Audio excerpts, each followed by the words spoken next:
All right, guys, welcome back to another episode of Trades Talk. Today's guest is Dan Morrison.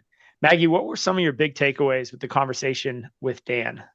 Yeah, Dan's great. So Dan's story is similar to yours in some ways, being a family owned and ran business. He's the next generation. They're kind of going through some leadership changes that I'm sure you related a lot to. But the coolest thing about Dan is he's just this genuine guy who cares about his people, who cares about his company, who wants to grow, and his authenticity just radiates this during the episode. And that was my biggest takeaway is just he's just this authentic guy who wants to do right by the industry. How about you? Yeah, I totally agree with that. He is very authentic, in it for professionalism. His background is not necessarily in the landscape industry. He actually went off and did some other things, which we'll get into. And I really like that coming from a family business. His company is all about incentive-based pay. So we'll get into the way they compensate their team and how it works for them to grow. So stay tuned for that. And then the other thing, his title is Client Relations Manager. And so he does a lot of client interaction, quality control, and just maintaining relationships, which I think is really important for us. We can sometimes get distracted with just performing the landscape work and not building the relationships. So this episode really goes back into that relationship mindset. And it's just a fun story of Yeah. EarthCo and what they've done. Yeah, I think I loved our discussion specifically around when we have to have tough conversations with our customers, whether it to be raise their price, fire them, whatever it may be. Dan has sat in on many of those conversations and has provided a lot of insight onto how to handle those conversations. So if you find yourself realizing that some of your clients aren't the best fit for your company, may want to listen to this episode and get some takeaways from Dan on how to handle those conversations. Yeah. Yeah, it's great. Packed with a lot of knowledge, a lot of value. So let's dive in. Let's do it. All right, we're here today with Dan Morrison, Client Relations Manager at EarthCo Commercial Landscaping out of Santa Ana, California. Dan, how are you doing today?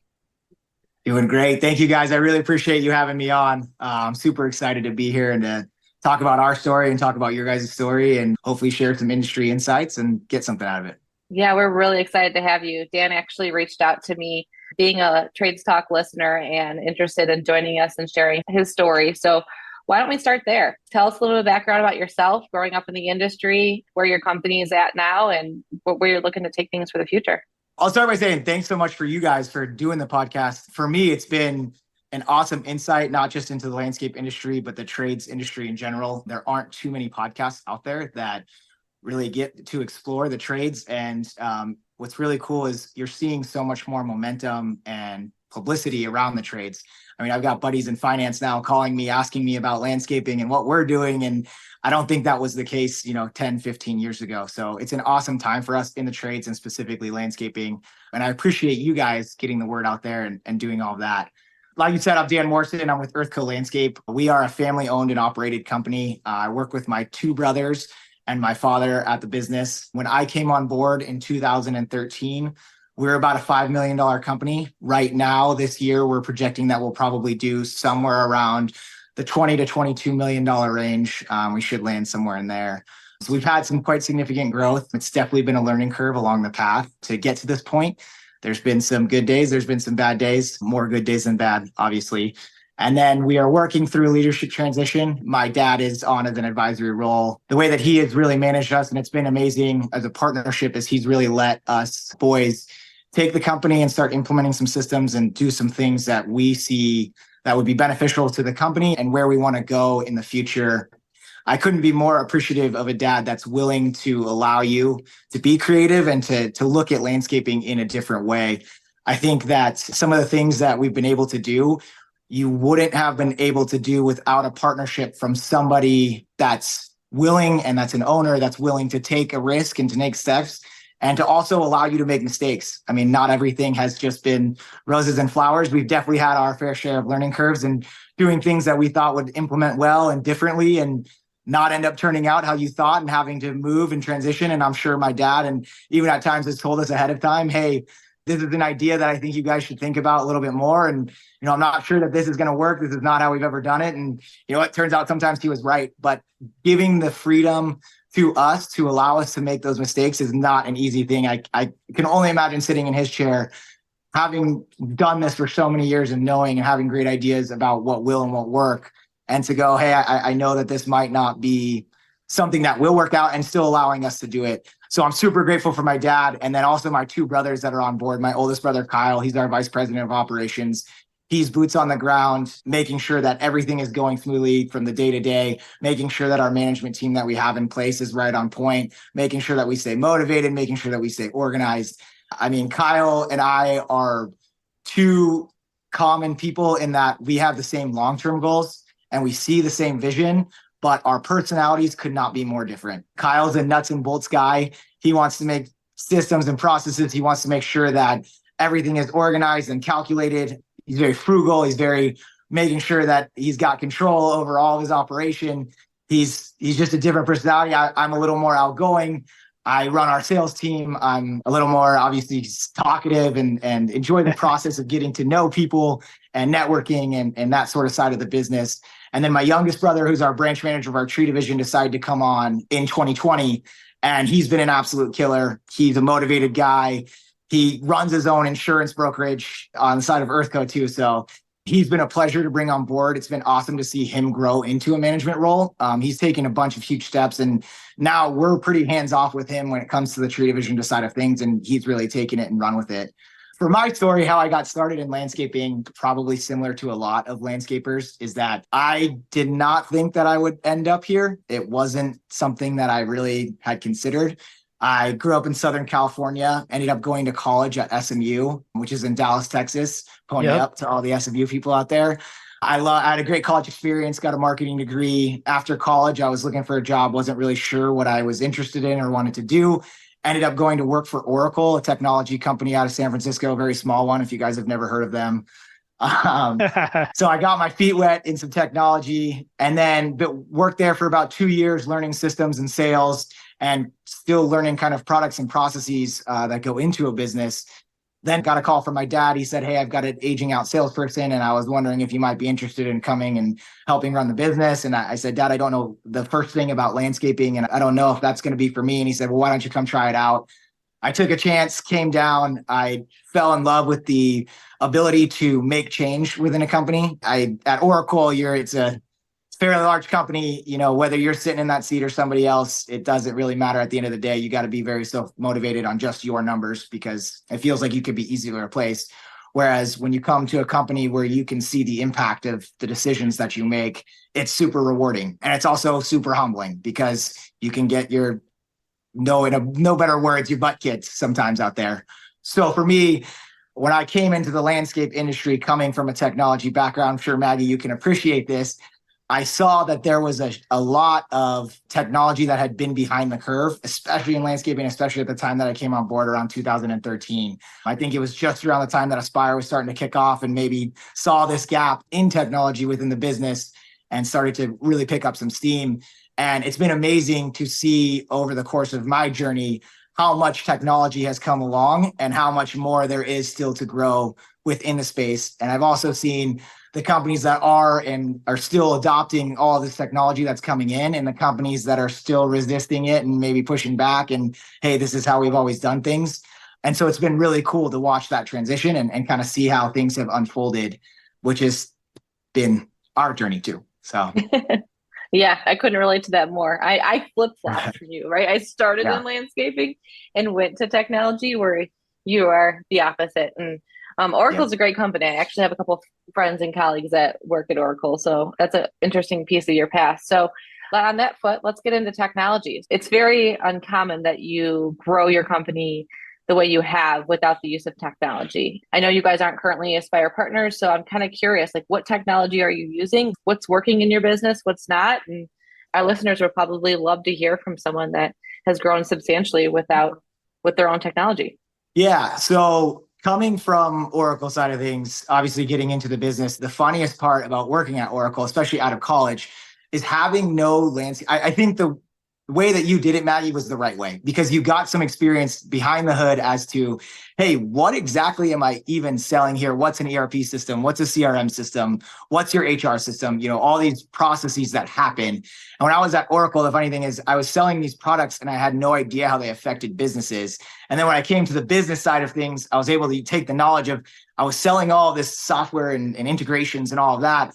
And then when you see the process on the landscape side of things, you go, oh, now I fully understand what exactly I was selling. So for us, our path was not usual. We currently are on a couple of different systems that we were able to research that we've been on for quite a few years that have gotten us to this point.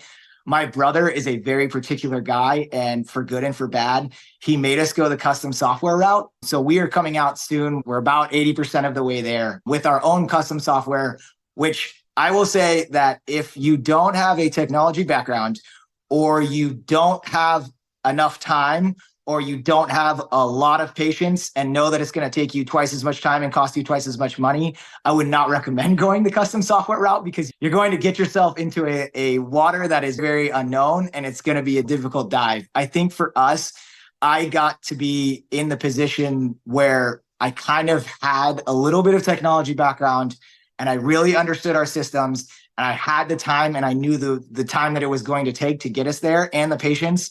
And so we were able to come up with a system that works.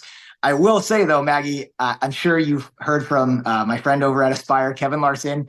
There was a point in time about 8 months into our build out that we almost scrapped it and just went to Aspire, because you guys have such a complete and robust system.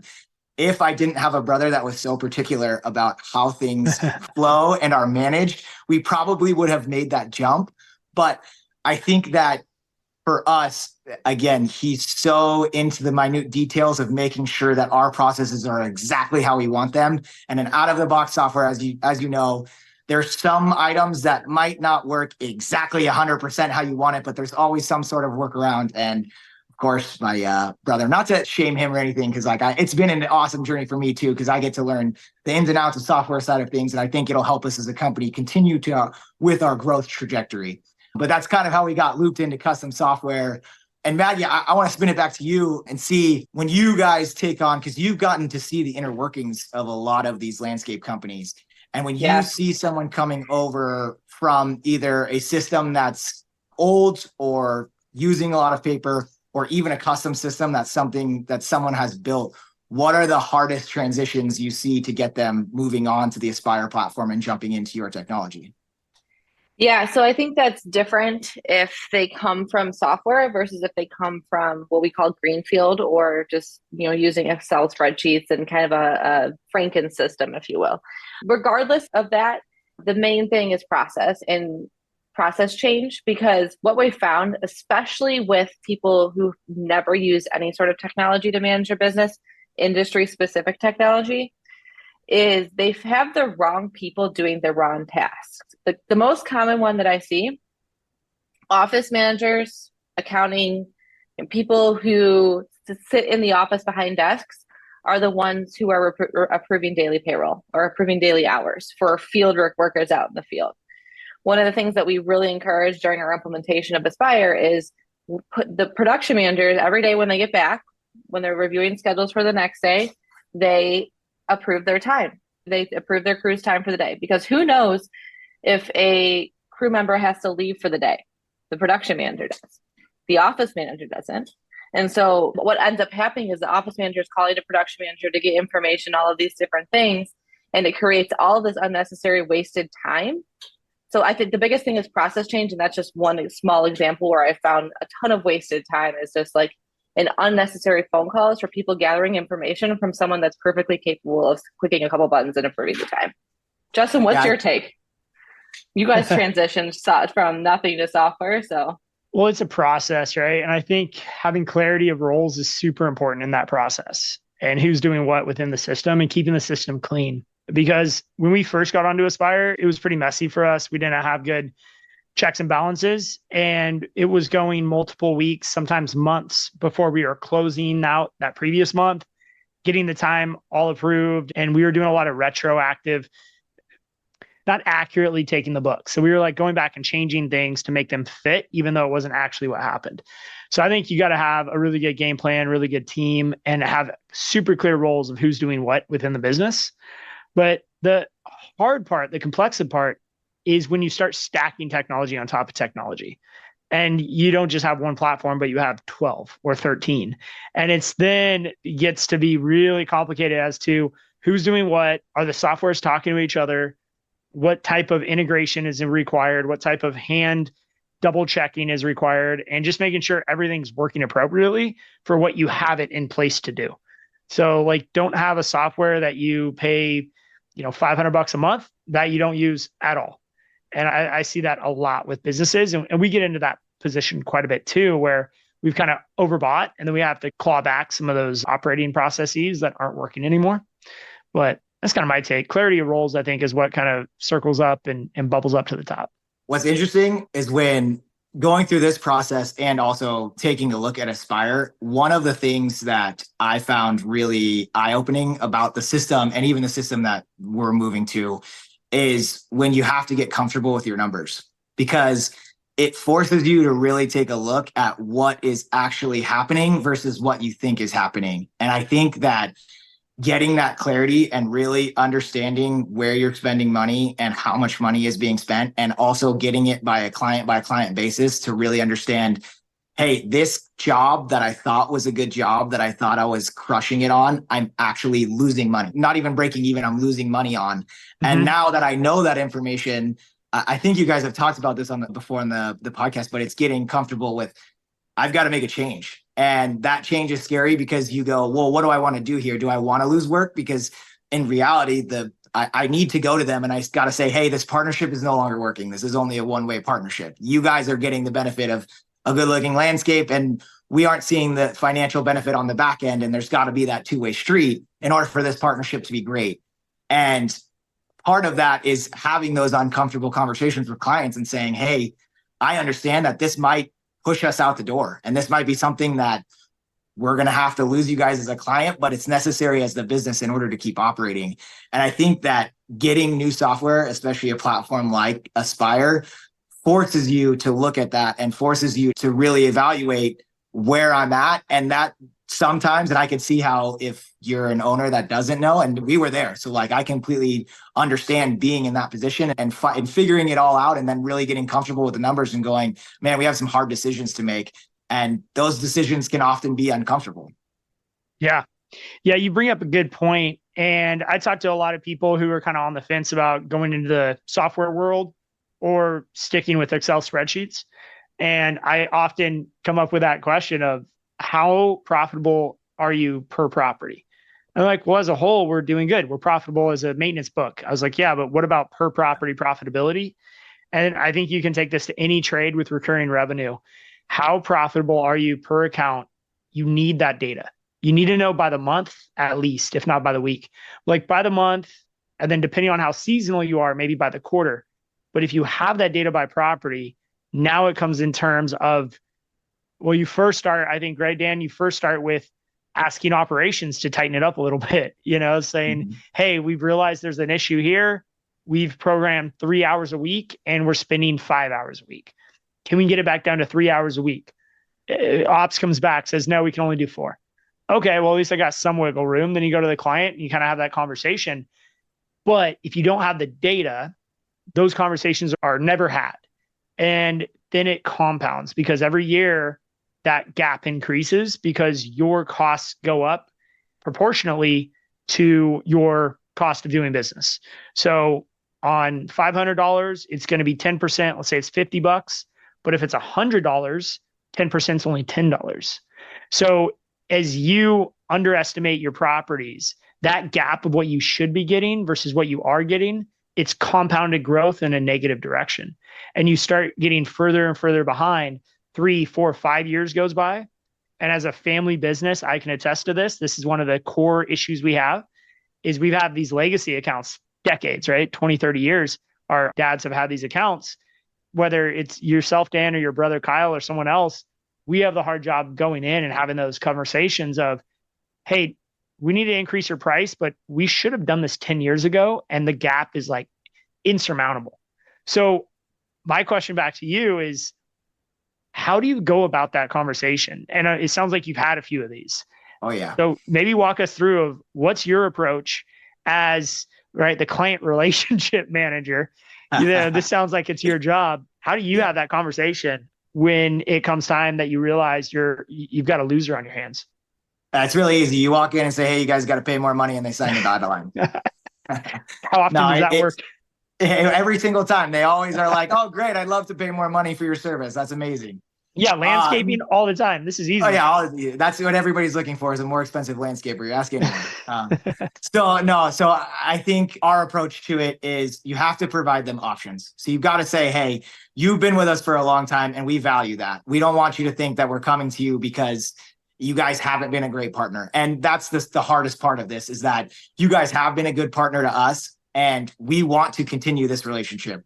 We're at a point, though, where we need to maintain profitability so that we can continue this business to grow, which is a benefit to you guys, because if we're profitable and we're growing, we can bring on more resources and more people to help service your property and to make sure that your landscaping is the best taken care of that it possibly can be. And if we have the experts to do that, and we have the resources to do that, everyone's going to win in this partnership.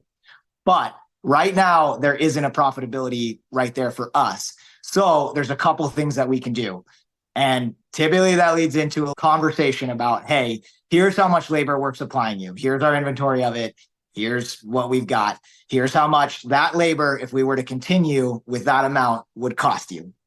And we put that price in front of them. It's usually not taken well because it's more than what they're paying. And usually, like you said, especially on these legacy accounts, I mean, with the COVID, and I think this is something that really the inflation factor has happened since 2020. I mean, accounts that you bid back in 2020, at least for us, some of them, you're going, "Oh boy, like you guys are at the point now where we are having to have this conversation just because of how much prices have risen so quickly." And it's unfortunate. And now I'm thinking back to some of these accounts that are 10 years old and you've only been giving the standard 3 to 5% increase on, and you're going, "Oh boy, like you guys have even kept up with paying these increases and being a good partner, and we're still too far behind." And so it's presenting them with that option of, "Hey, here's what the price would cost to keep it this way. Now here's an alternative. We could think that we can get it done pretty close to where we're at with an alternative amount of labor for a price that's in between where you're at and where we would like you to be, and possibly work on a plan to get us back up to this level." And I can tell you that it's a super hard conversation. It's never taken well. And you have to know that going into it, the most likely outcome is you're going to be terminated. And that if you go into it with knowing that, you know what, this is an account that I have to be willing to give up, and that if they stay with me and they trust me, I'm going to be a great partner for them, and I'm going to make sure that partnership goes well, you'll be okay. But you should go into it with the expectation that this most likely isn't going to go my way. And I think a lot of owners out there are pretty nervous, and obviously there's metrics, and especially in the private equity space, or even, ownership that's multiple people, they're looking at numbers most of the time going, "Hey, we need to hit X amount of growth. We need to hit X amount of profitability. We need to continue that train rolling." And so the last thing you want to do is go into a client and say, "Hey, I'm going to put this account at risk in order to make sure that, we're meeting both sides of the partnership." Because I've done a lot of these, like I can tell you that it's really hard, and it's sad because I go into it going, I feel for you as the client, and I feel like it's unfortunate because I wish that I could go back to 2020 and anticipate how much inflation has happened and how much labor costs have gone up, and really have known that this was the point we were going to get at, because I would have said, "Hey, your number needs to be higher." And in which case, I don't even know if we would have been brought on as a client, right? So yeah, you probably wouldn't have gotten that account at that time. Right. That's the hard part. Yeah, it's so tough. I mean, landscaping, I'm sure you're very, very well aware of how competitive it is. I mean, in the Southern California region, I can think of 10 landscapers off the top of my head that are hungry for work, that are, "Hey, like, what do I got to do to get this job?" So knowing that and putting an account at risk like that is always a very difficult decision, and one that you try to go in with as much empathy for them as possible. And you try to say, "Hey, look, I understand your side of things, and I understand sitting on your side of the table. This is going to suck to hear." It's great advice, Dan. And I think you hit on something really key, which is bring data and information to the meeting and make sure you know where you're at. You're not coming in there because you couldn't pay payroll. You're not coming in there because your company's underwater. You're coming in there because you know your data. You know this property's not performing as to what the plan is. And you need a plan over the course of a year, 2 years, 3 years, depending on what your position is, to get back to that. And I think as business owners, like B2B type work, we can get there. But if you walk in desperate because you're not able to make payroll or your business is going bankrupt, and that's the reason you're there, then as a client, I think you look back at that service provider, you say, well, that you're not running your business well. And that's on you. So I would just add, the one thing I would add is come to the table with a list of things that you are doing as a company to improve efficiencies. So like say, like part of this is we've onboarded technology. That's what's giving us this data. It's also helping us manage our team and our labor. We're cutting down on drive time because we're routing better. We're cutting down on shop time because we have that data. We're cutting down on overhead. We're being better with how we hire and fire. So our turnover is coming down. Like we are improving in these 5 areas effectively. We are going to be more competitive in the future. We may be able to shave 3 to 5% off our overhead.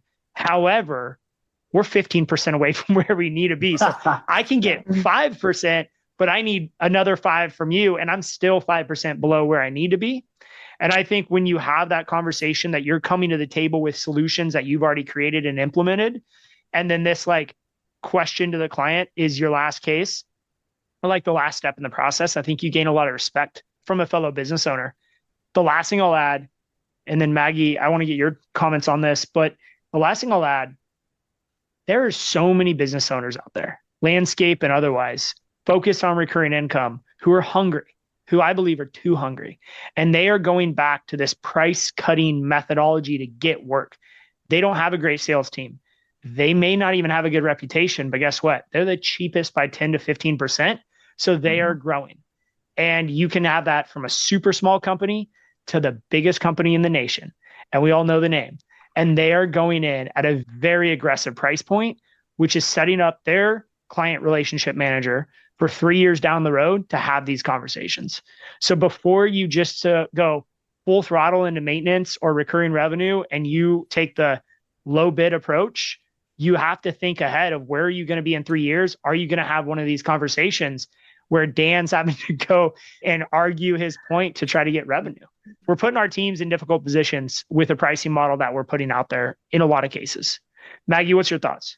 Yeah, it's interesting when you're talking about the buying. I call it buying the business. So essentially you're going in just to say you have your name on some sort of large portfolio or a large piece, and your trucks are out there, and that will result in more and more business for you. It's definitely a tactic that landscape companies use to get themselves off the ground. But established companies like K&D, EarthCo don't need to take that strategy. And unfortunately, a lot of times those companies come in and underbid and make your jobs harder.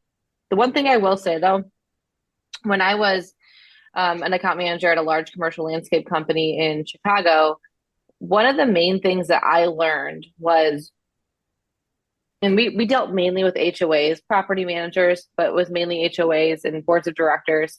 Occasionally you get your property manager of commercial buildings, but all of these people understand their world really well. So they understand how they have to maintain their budget for their HOA or for their building or what it may be. They don't understand how to buy landscaping. And I run into that right now. This is very similar with the software world. Landscapers don't know how to buy software. They know how to buy trucks. They know how to buy all these really cool things. People who are on boards of directors are a lot of times retired business owners or retired or like people who work in business and their day-to-day jobs, but they don't understand what it takes to buy landscaping. And I always came at it from an educational standpoint. And when you're saying break down the numbers, bring the data, that's exactly what I would do. I'd be like, okay, well, here is how much I have to pay my guys per hour. And here is what we are doing revenue per hour wise on your job. You take into consideration, this is just the cost per man to get them to show up here. But I have, full fuel costs, I have office costs, everything else to make this business run. And they didn't quite understand. I always went to the revenue per hour model when I was dealing with that conversation, because it really painted a picture in their mind. Like, okay, well, if I'm only paying $20 per man per hour, like how are they keeping their lights on? Like from a HOA board member perspective, they're like, whoa, like I do understand it now, why we need to pay more. So I think that regardless of what you're selling, whether it be landscape software, or working for Oracle, selling a different type of software, what it may be, the best thing we can do is just educate the buyer on how to buy what you're selling, because a lot of times they don't know how to do that. Yeah, I think that's huge. I also think you guys are both touching on a point too, in that having a refined sales process. Because like, if you're going into these meetings with a lot of data, or your sales rep is going into these meetings with a lot of data and a lot of backing behind them, and they're feeling confident because they go, well, I know that our number is right, and here's why. There's so much better of a conversation there with the client at the end of the day. Also, if you don't get the job, and this has happened to us because we do a lot of homework on the back end. I mean, we measure all of our properties, we give it a score, we do a lot of things leading up to just submitting a bid for a property that we do. And I think when you're able to come with that data and that confidence, even if they don't go with you, and the board starts asking you questions about how you got there because we're seeing a price that's way lower, and you can be confident about the fact that you go, well, they might be saying that, but I can tell you confidently because of our process and our numbers and our data that we've put together for you, that I don't think this is going to be successful. And if you guys are interested in jumping partners and always taking the lowest bid and never having landscape that you want, then sure, that's an opportunity for you. You can definitely go that route. But if you're looking for someone that's going to be your long-term partner and is going to be transparent with you, then you should really take a look at our data, because we're telling you that, hey, based off of our charts and based off of our experience, like, it's going to take a certain amount of hours to get your project done. And I can tell you that based off of their pricing feedback, they're not going to be able to do it for that price. It's just a law of numbers, or else they're not going to be in business for very long. So, and I think arming your sales team with that confidence allows them to have those conversations. And I think that does do a lot of education towards the customer, because I agree. I think that the worst thing that can happen to an HOA, we work with about 80% of our clients are HOAs. The worst thing that can happen is somebody comes in and undercuts the contract in half. All their budgets gets adjusted down to this new price. And then they're used to paying this price. And when they get upset and realize that this isn't a good looking landscape, it's not a good partnership, they can't get it done, making that leap back up is going to hurt so much more. And it's going to cost you in dues. It's going to cost you in special assessments. It's going to cost you in all sorts of other ways that you're not thinking about when you're just thinking about the right now. If we can just get the price down, and if we just get that cheap price, like, we'll save so much money, when in reality, the cleanup work to get you back to where you're going to eventually go is what's going to really kill you. I'm glad you relate to the whole HOA board of directors side of things. Oh, yeah. I think it's a very unique group of people. I think a lot of times they just want to look good to their neighborhood. They just want to look really good to their neighborhood. Like, they want to look like they have it under control, and they're saving the neighborhood money, and they're doing all these wonderful things and keeping all the kumbaya. So, and honestly, raising a price of a landscape contract, which is a huge piece a lot of times of the HOA budget, does not make them look good. And they probably have to go and send out a letter to their homeowners explaining why they're having to do this and all this stuff. A lot of times what I would do is I would offer to write that letter for them. I'm like, you're not the expert in why we're raising the contract here. Let me give you this letter that you can send out to your homeowners that paints them into that paints the board of directors into this really great light, makes them look like the heroes, and just arm them with that to make their jobs easier. Because the one thing you don't want to do is make their jobs harder, that they have to then go reach out to all these people and explain it to them and all this stuff. Take that off their plate. And part of that too is communication, right? We've talked about communication a bunch, but I'll add, the story is pretty funny. So one thing to do, and this is a story I heard from another landscape company, is there are going to be times, Dan, to your point, when you come in and you're like, hey, we got to increase the price this year. And they say, well, we got to go out to bid. And they go out to bid and they hire someone else. And let's say you're doing it for 10 grand a month. Someone else comes in for 7 grand a month. You know already they're not going to provide the level of service you were. So you go through and you document everything. You take a video of the property, you capture the pictures of everything as your last day. And you make sure that property is looking the best it ever has on your last day. You're like, I'm out. My last day. A year later, you come back, you compare picture to picture in the summer, and you go, I'm already seeing some issues. But a year may be too early. So you poke them. They're like, no, we're happy. Price is right. 2 years later, 3 years later, at some point in the 5-year period, and this is us, like legacy businesses, we're going to be here for a long time. You come back and you say, hey, can I show you, like, you maybe just send them a snail mail letter of just like a few side-by-side comparisons.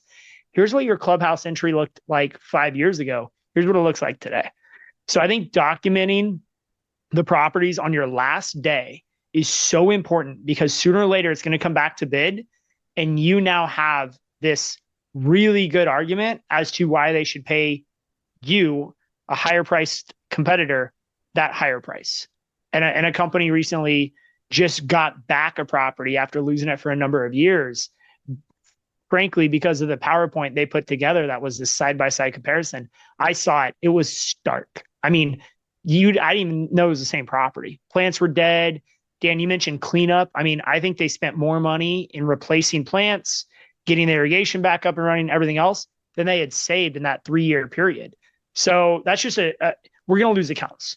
And right now, with private equity flooding the market, I think it's great for our industry. There's a lot of good movement. However, there are people who have the cash to weather the profit and loss storm of 2 or 3 years to grow.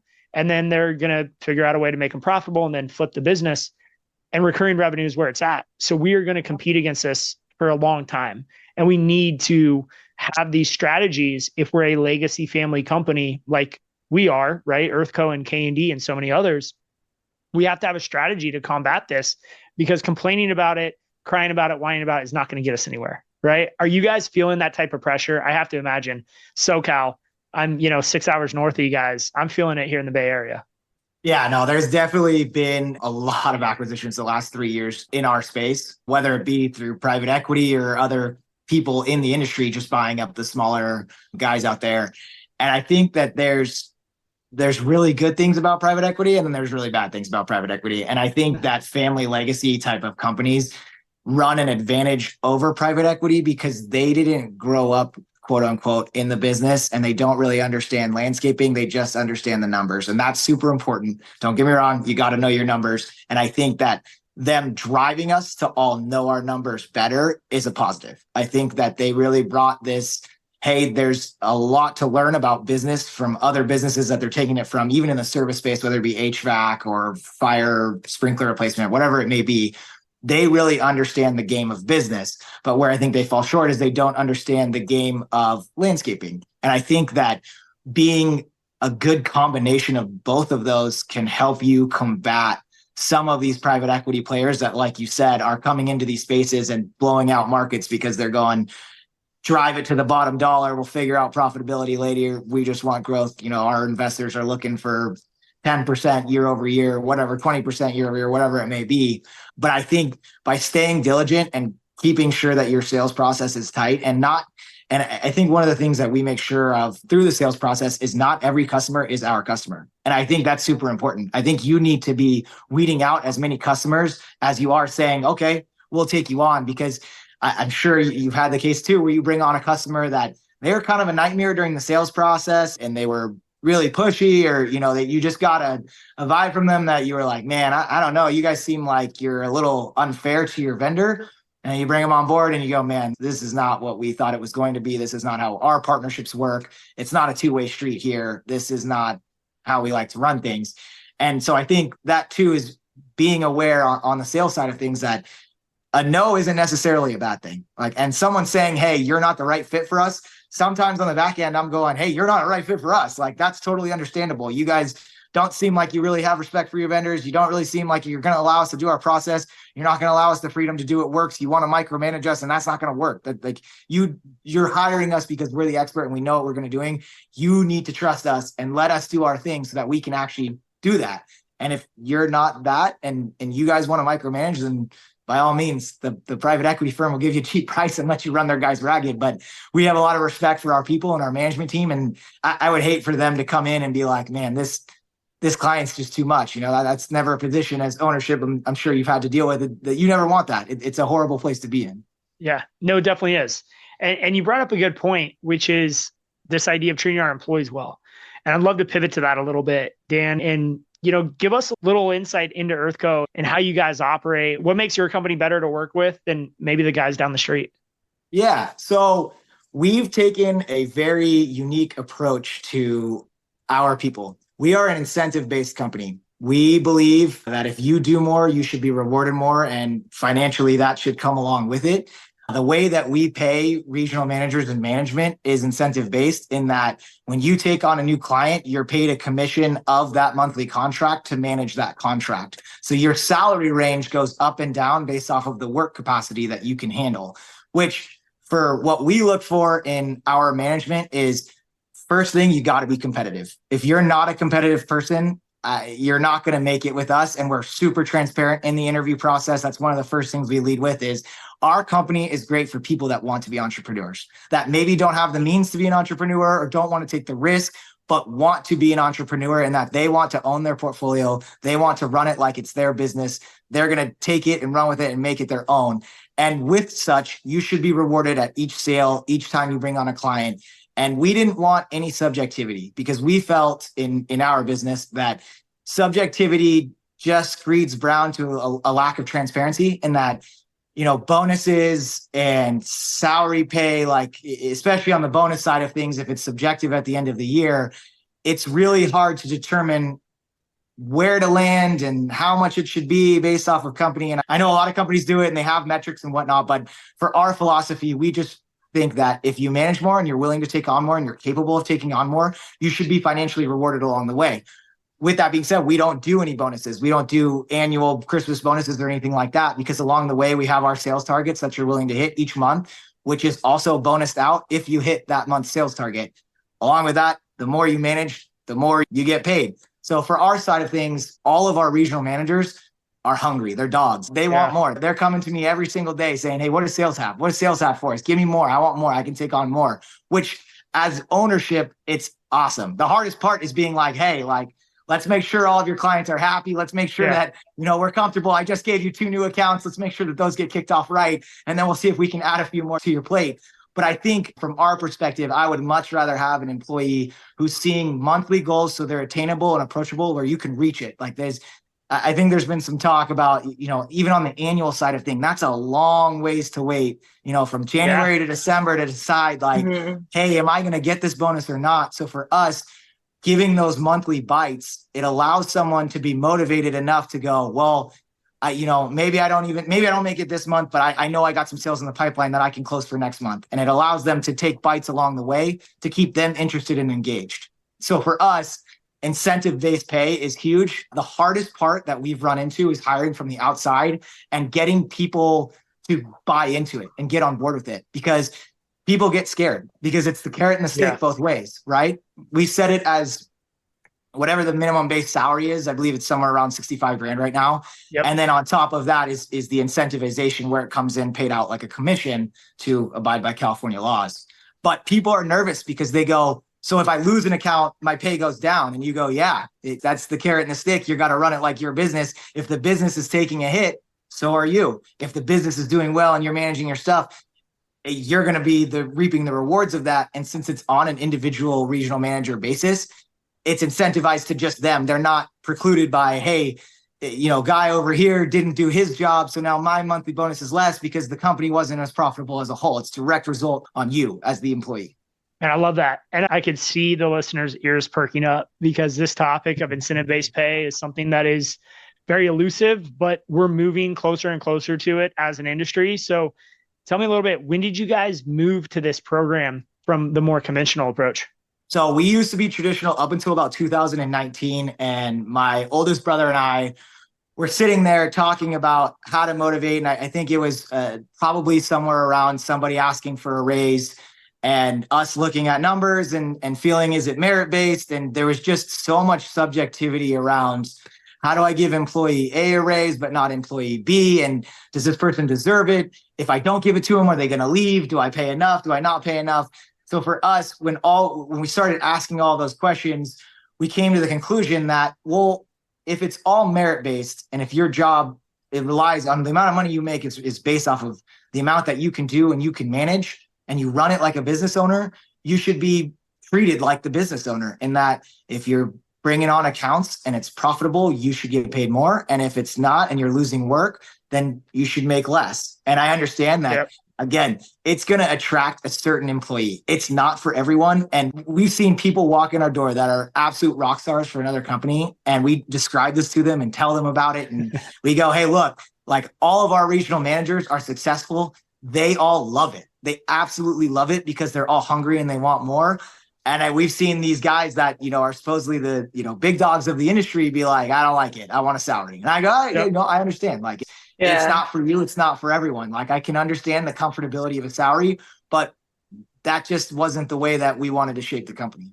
I have two questions there. For first off, the first thing that triggers my mind is, how do they get away from this in California, right? Because California has probably the strictest laws when it comes to paying. Mm-hmm. And the second thing is, how do you know that you found the dogs, as you referred to them, the people that enjoy getting paid the incentive-based pay, that are hungry for all that? Because, I work in sales as well. So hiring, self-motivated, it was a topic that we just discussed on my leadership meeting not too long ago. Hiring and keeping the right talent that, regardless of any obstacle in their way, they're going to figure out a way to get it done. How do you find them?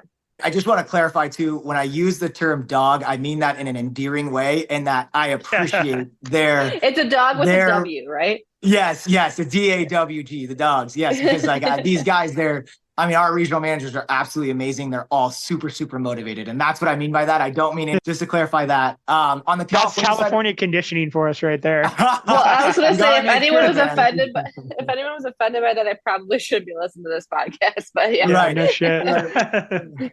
So on the California side of things, the way that it works is you're paid a minimum base salary, and then we take a percentage of the actual dollars of the portfolio. And on top of the salary, that is paid out like a commission. So when it moves up and down, it's paid out as a commission. So you're able to work with the numbers a little bit. Does that clarify you on the California side? Yeah, I think so. And you were asking about, how do we recognize this talent? Well, even if you don't recognize them at the point of interview, like, how do you move them out? You move them through, like, if they're not going to be up to par, like, what is your process for identifying if they're going to make it or not? And then if they're not, like, how do you deal with that? So we've been the most successful with hiring from within. Again, because of the pay structure, it sometimes turns people off, and we're understanding of that. So we have to have a really good system of bringing people up, because all of the regional managers, all but one of the regional managers that we currently have, started with us as a laborer. So, and it's something we're super proud of, because we want to bring people up. And, I hope that every laborer that starts, these regional managers are sharing their stories with them, saying, hey, I started as, you can be me one day. Like, you can make it up through this company if you're willing to put in the work. I think for us, the couple personality traits that we're looking for, again, going back to you have a competitive drive. We always like to say, I can't want to do your job more than you want to do your job. You have to just intuitively want to do your job. So we're looking for an absolute competitive drive. We're looking for someone who's empathetic, who's going to treat people with empathy, and that they're going to be understanding of somebody else's situation that they're talking to. So whether that be on the client side or whether that be internally, when they talk to people, they always look at it from their perspective too. We like to groom and breed from within.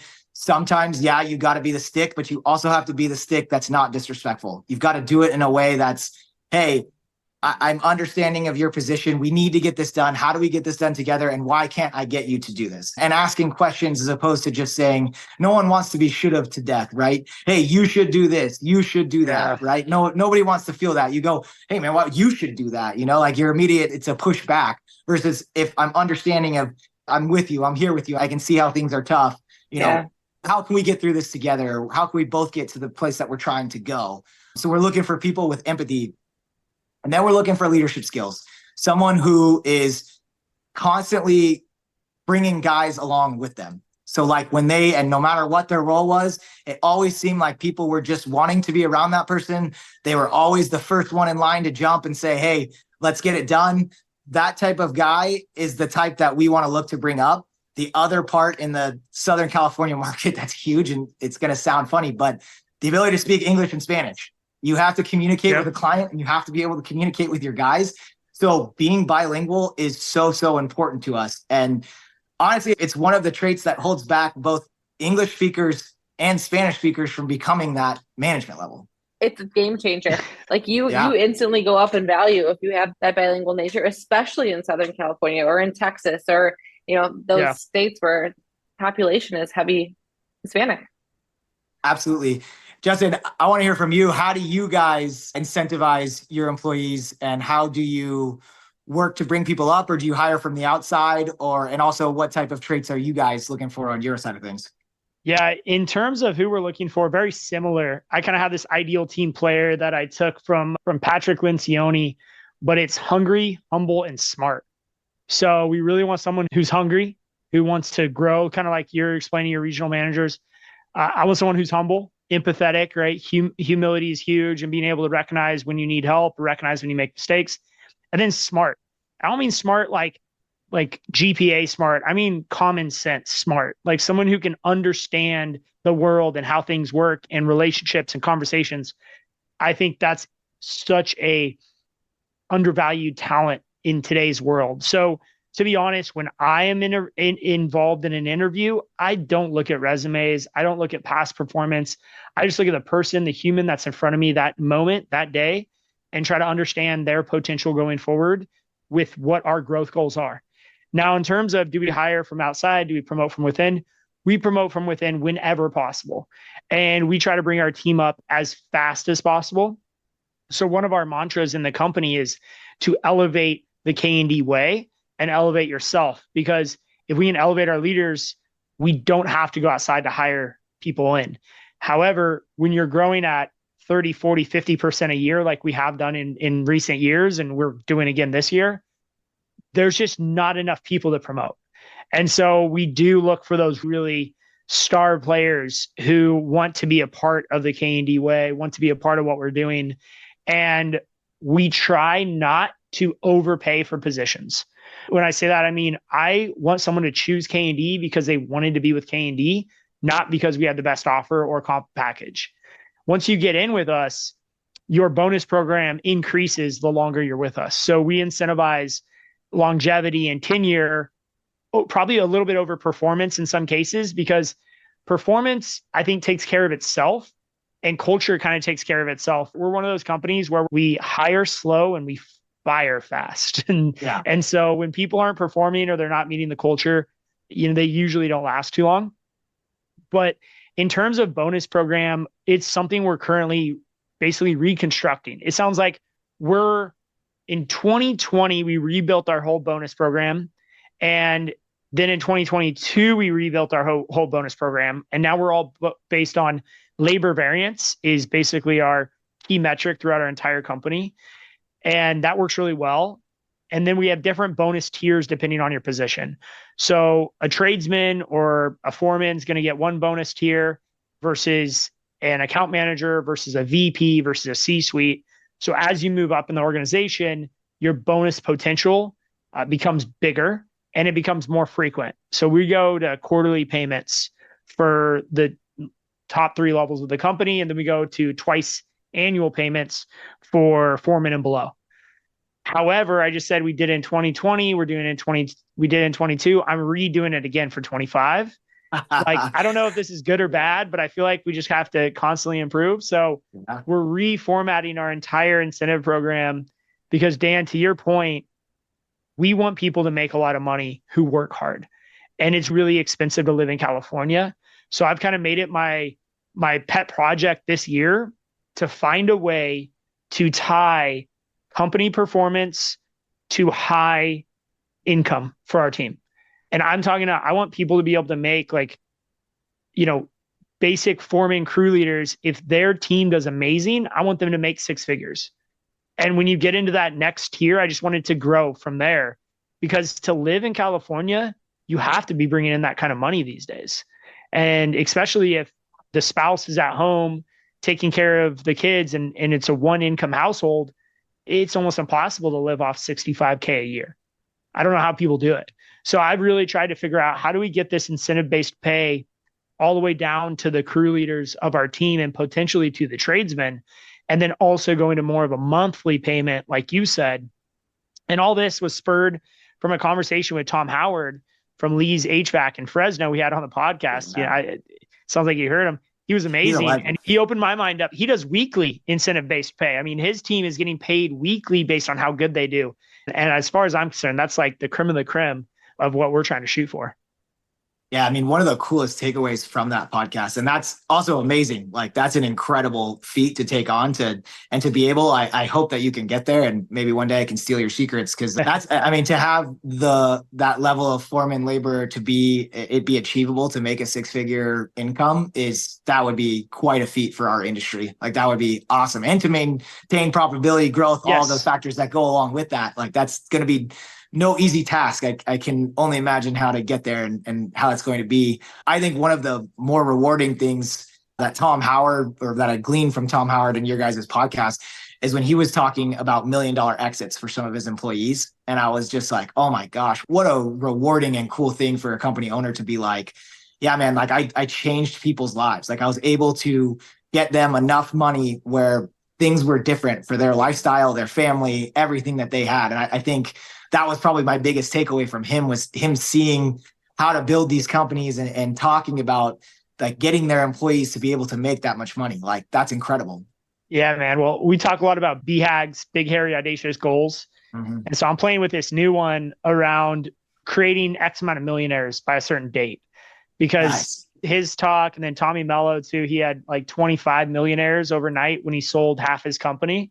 And I just thought that was so cool. And so I'm trying to kind of think about a big goal that includes, hey, we want to create 35 millionaires by 2035 or something like that, right?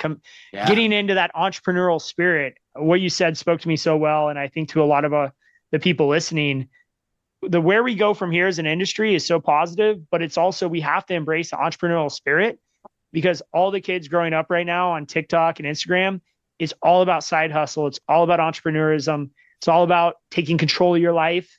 But guess what? 90% of the population is not built to run a business. And Dan, you and I both, we have the pleasure of succeeding our family in this leadership transition. And although I consider myself an entrepreneur, I've got this giant safety net of my dad and mom who kind of started this before us, right? Right. And so I think that there's this middle ground where you can create entrepreneurism in the company while also creating a two-sided reward program where the employees feel like they have a safe income while also they have this unlimited potential to make more money. And I super appreciate you sharing that with us today, because that really, I think, is one of your guys' secret sauce ingredients.